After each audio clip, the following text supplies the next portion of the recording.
Bismillahirrahmanirrahim. Assalamualaikum warahmatullahi wabarakatuh. Innal hamdalillah nahmaduhu wa nasta'inuhu wa nastaghfiruhu wa na'udzu billahi min syururi anfusina wa min sayyiati a'malina may yahdihillahu fala mudhillalah wa asyhadu anna Muhammadan abduhu wa rasuluhu amma ba'du.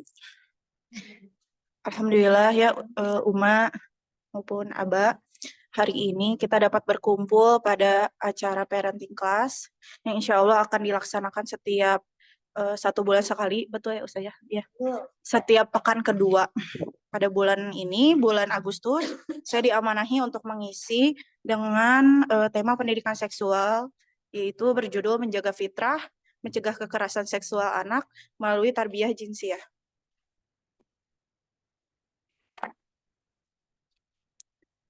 Saya di sini hanya sekadar sharing gitu ya, Uma, Aba, bukan untuk menggurui begitu. Baik, mungkin langsung saya bisa di next slide. Seperti yang kita ketahui ya,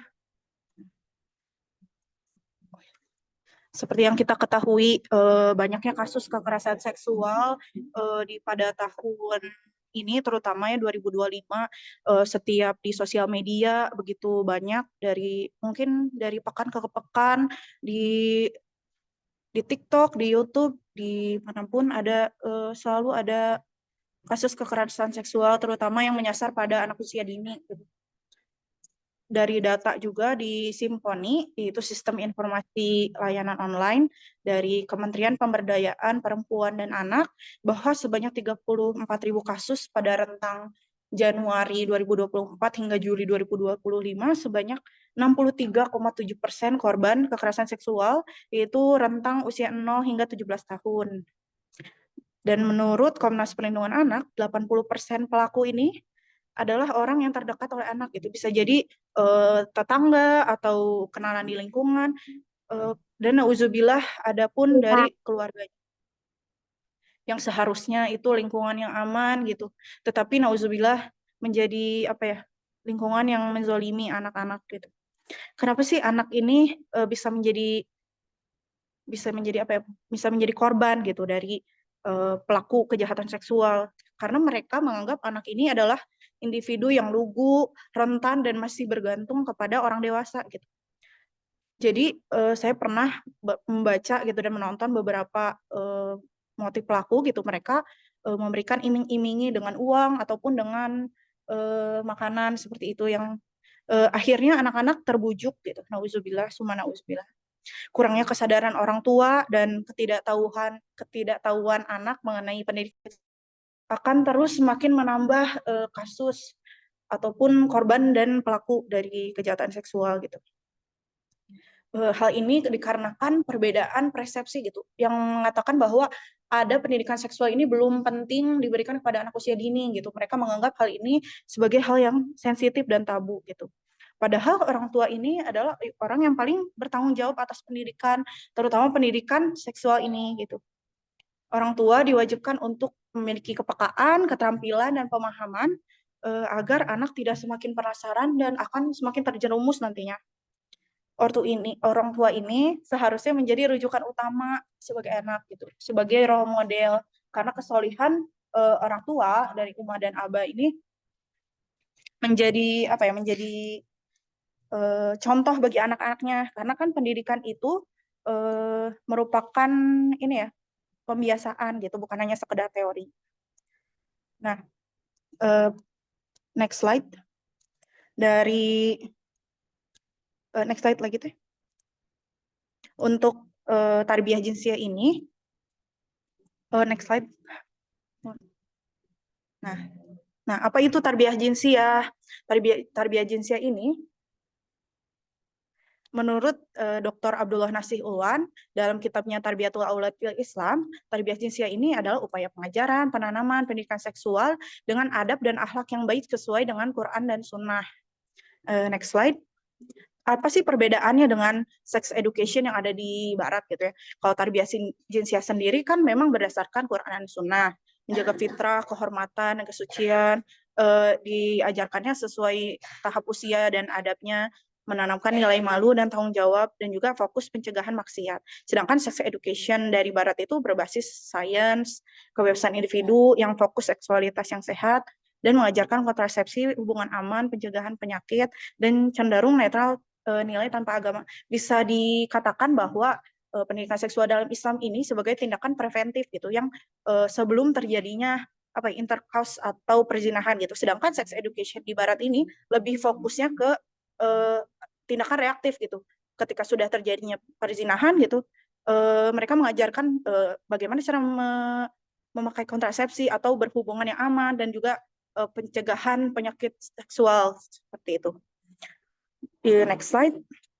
Apa sih tujuan dari tarbiyah jinsiah sendiri gitu ya? Yang pertama tentunya agar anak itu mengenal dirinya sendiri gitu, mengenai tubuhnya sendiri gitu. Tentunya kan berbeda antara anak laki-laki dan anak perempuan. Lalu tentang identitasnya sendiri gitu, seperti yang tadi laki-laki dan perempuan tentunya berbeda, dan juga agar mengetahui perbedaan yang akan dihadapi di masa mendatang. Yang kedua, agar dia bisa menjaga diri tentang bagaimana dia mengenal batasan auratnya sendiri gitu. Kalau laki-laki batasan auratnya dari mana ke mana gitu.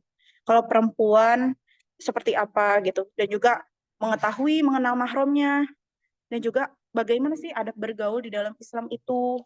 Yang ketiga, siap menghadapi perubahan masa balik. Bagaimana sih nanti ketika di masa balik itu perubahan fisiknya seperti apa, dan juga mengenai tanggung jawabnya di masa depan. Next slide. Saya akan membahas mengenai bentuk-bentuk tarbiyah jinsiah. Ternyata yang pertama ini adalah memberikan nama yang baik untuk anak. Dalam hadis riwayat Muslim ada di sisi kalian nama yang paling baik adalah Abdullah dan Abdurrahman gitu. Nama yang baik ini adalah identitas yang akan melekat dari dia bayi sampai dia hingga dewasa gitu. Pengenalan identitas ini agar anak tahu gitu siapa dirinya, tahu peran, dan bagaimana tanggung jawabnya nanti di masa depan gitu. Dan juga agar anak ini tidak bingung dengan jati dirinya. Yang kedua adalah menanamkan rasa malu. Hal ini mengajarkan terhadap norma sosial dan moral gitu.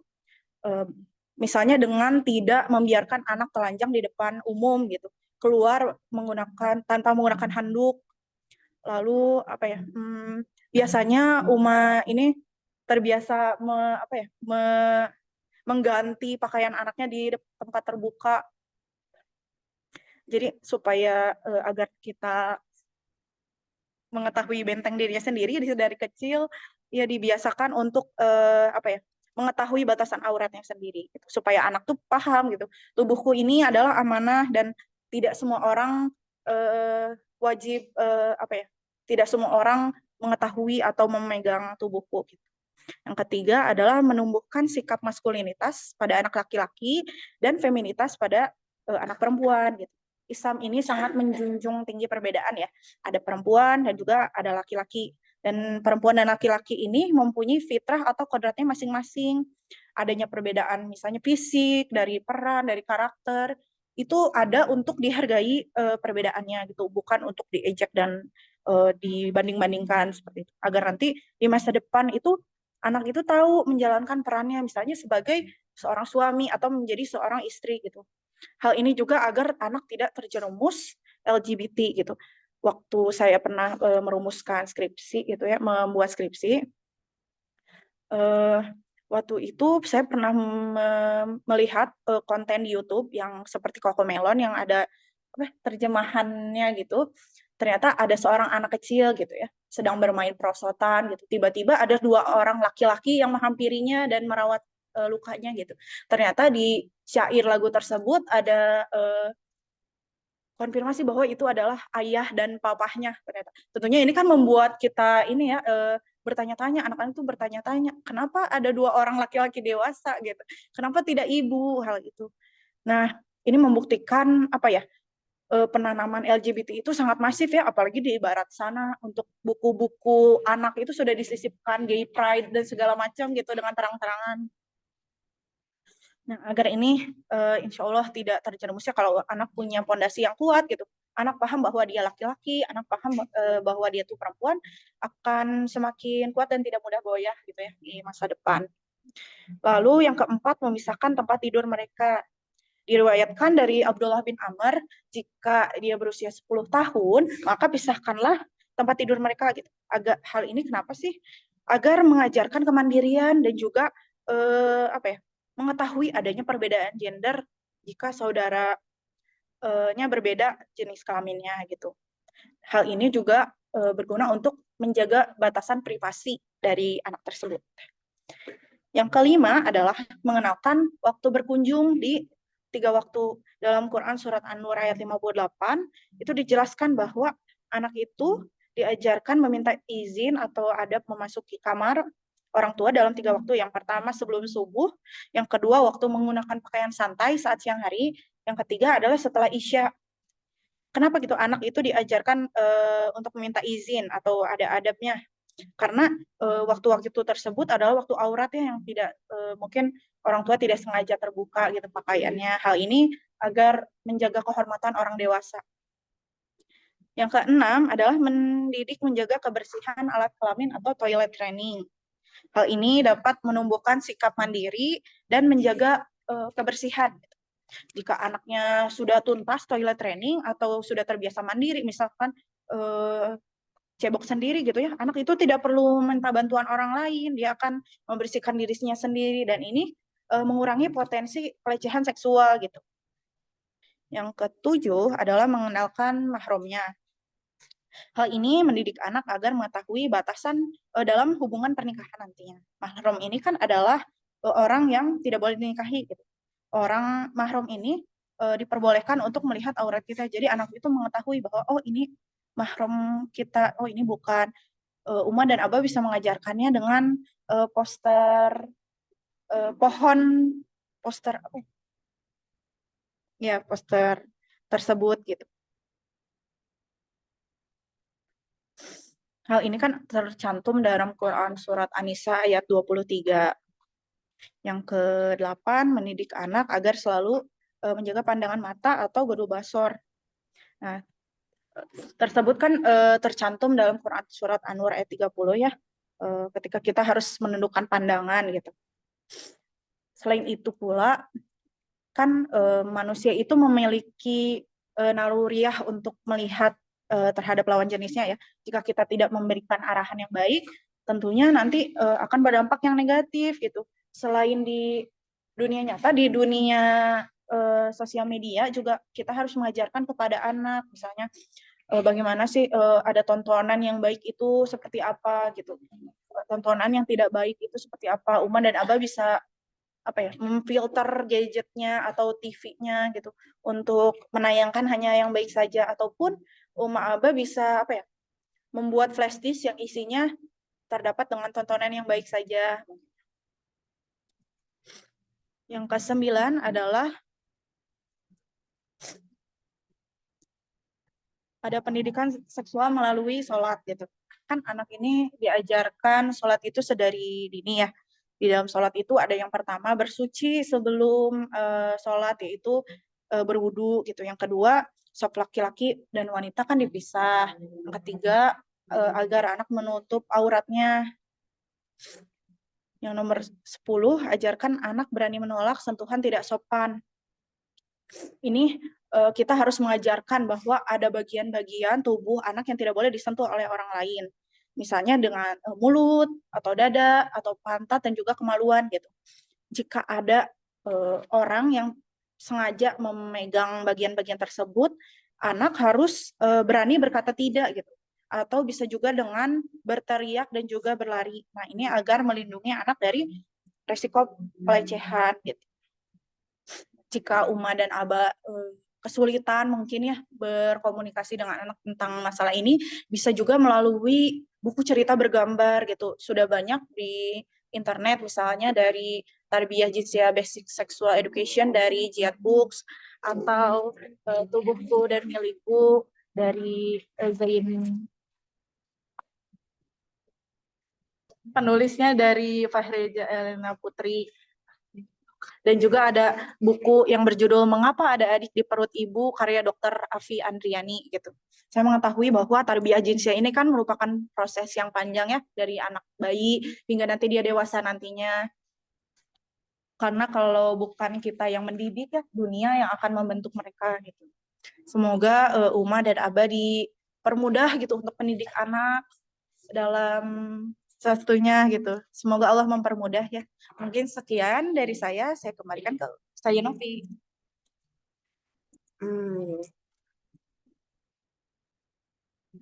Baik, Uma, Aba. Selanjutnya kita bisa masuk ke sesi interaktif ya Ustazah. Uma dan Aba dipersilahkan untuk menyampaikan pertanyaan atau hal-hal yang ingin dikonsultasikan terkait materi yang sudah disampaikan oleh Ustazah Risa. Boleh Uma, Aba yang hadir secara online untuk menuliskan di kolom komentar. Saya izin bertanya dari Uma Sabita. Izin bertanya saja, bagaimana jika anak sudah terlanjur atau terbiasa melihat orang tuanya berpakaian minim di rumah? Bagaimana cara mengedukasi anak bahwa itu adalah aurat yang sebenarnya tidak boleh dilihat? Mohon bantuannya Ustazah Risa. Ditunggu sebentar ya Uma Sabita.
Bismillahirrahmanirrahim. Saya akan menjawab pertanyaan dari Uma Sabita.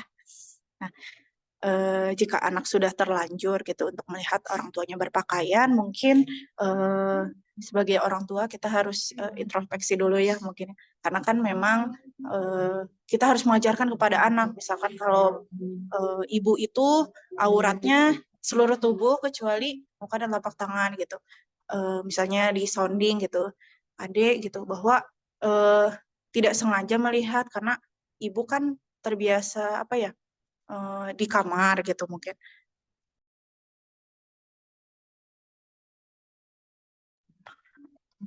Jadi sebentar, apa?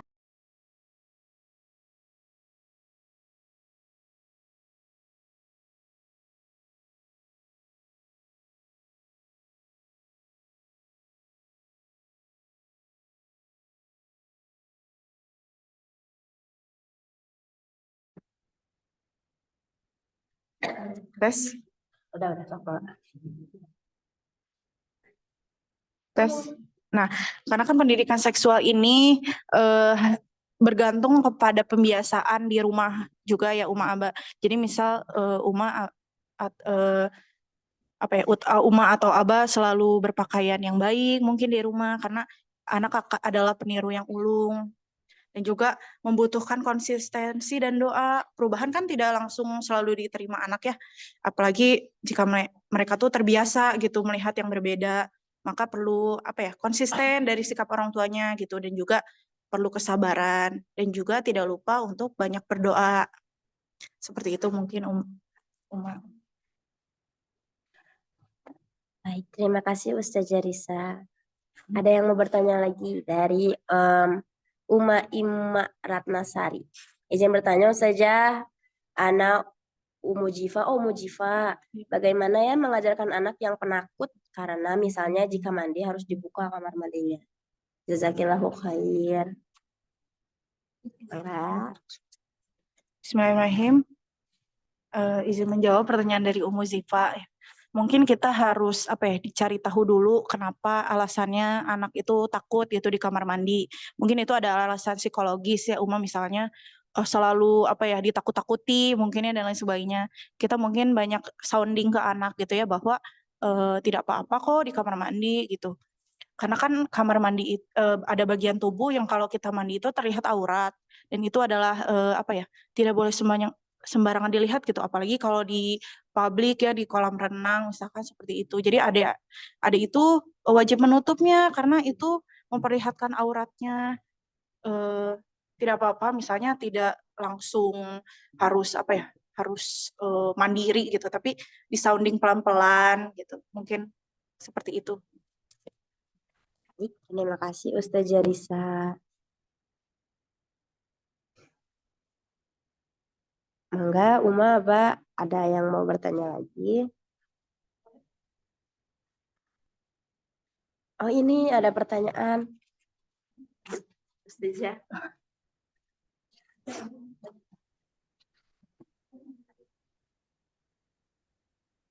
Yang mana?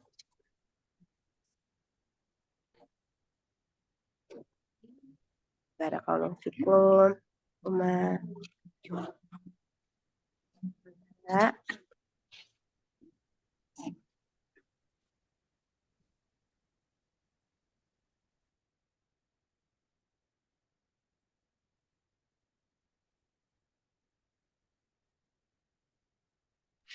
Ustazah gimana?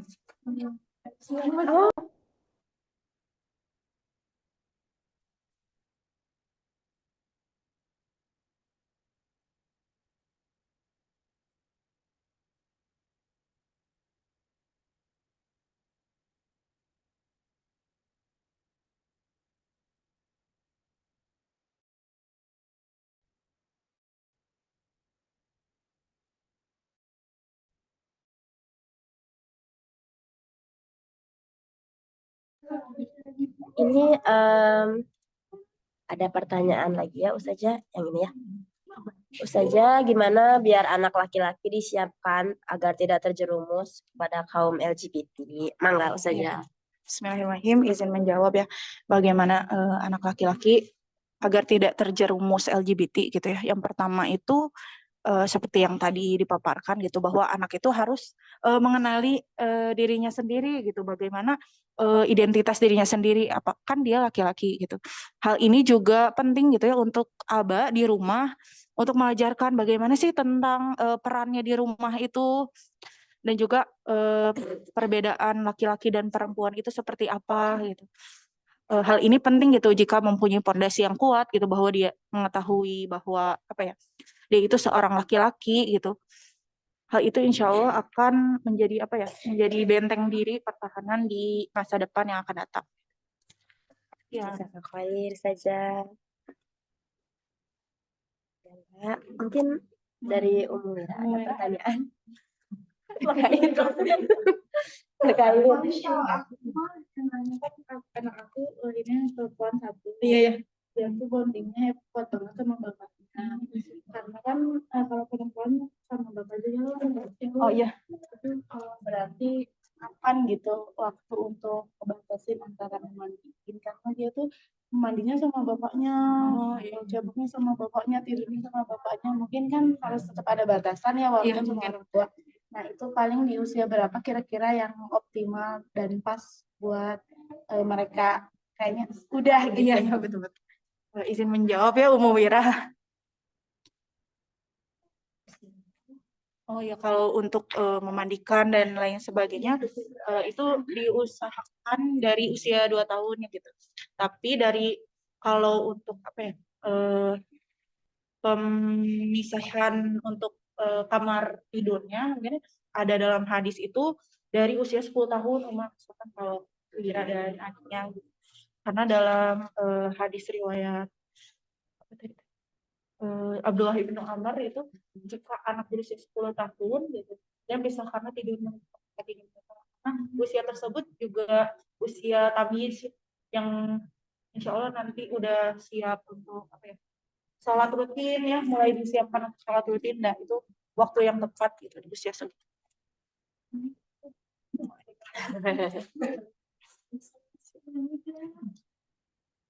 Enggak, mungkin Uma, Abah ada yang mau bertanya lagi.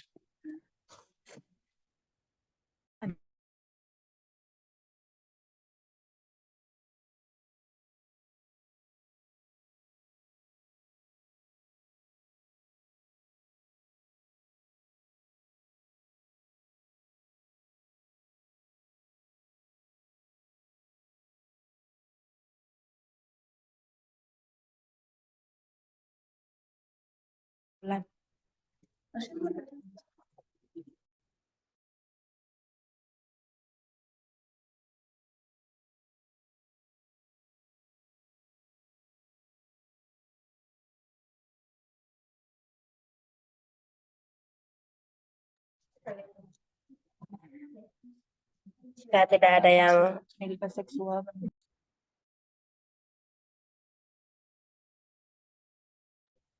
baik, Uma, Abah, jika tidak ada yang mau dipertanyakan lagi, sebagai penutupnya, tarbiyah jinsia ini merupakan proses yang panjang ya, dan dilakukannya berulang hingga menerap lah ya ke anandanya. Pendidikannya bukan hanya teori, tapi pembiasaan. Semoga Allah mudahkan prosesnya untuk semua Uma dan semua Abah yang hadir hari ini.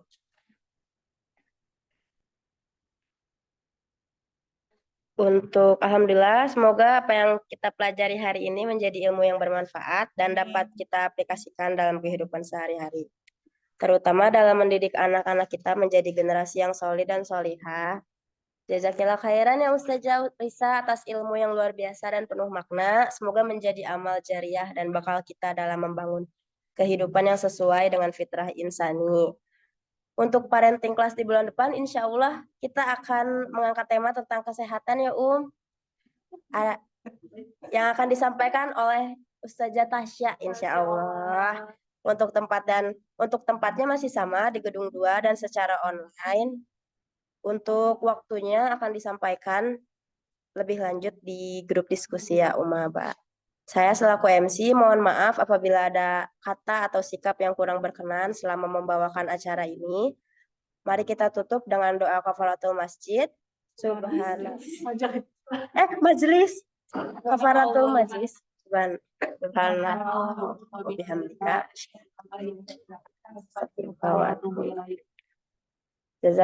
Jazakumullahu khairan wa barakallahu fikum. Wassalamualaikum warahmatullahi wabarakatuh. Waalaikumsalam warahmatullahi wabarakatuh.